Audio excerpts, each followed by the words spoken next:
So I'm just going to trim. I could leave this as is, but I want 2 inches all the time. If I leave this on, then the next one's got 2 inches excess.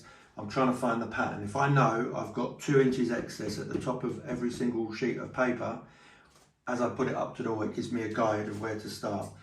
So I'll just cut this little bit of excess away across to my pencil mark, and then keep the top of the paper level, slide it up, and then using the first sheet as a guide, cut through. If you're unsure where to cut, always just cut slightly over, never under. So I've just cut that 1/4 inch over. So your third length will match, obviously we're looking to match this one, but you always know that your first and third will be the same. So when I match this bit of paper here, which is there, again I'm getting very little waste, which is really good. But what I need to know is, what you need to know is, sorry, that your first and third are the same. So you don't have to worry about finding a pattern, just match sheet 3 with sheet 1. And that's there.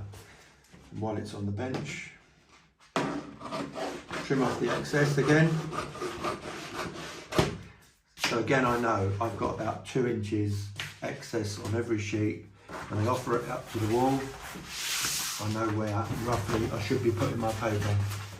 So I'm going to cut 3 up at a time.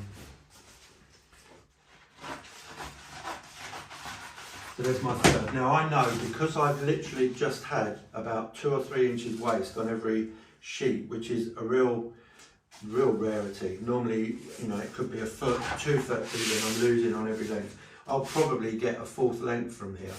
But I didn't know that until I actually started cutting the paper. So until you see your pattern, see the depth of the pattern, see the waste, you won't know.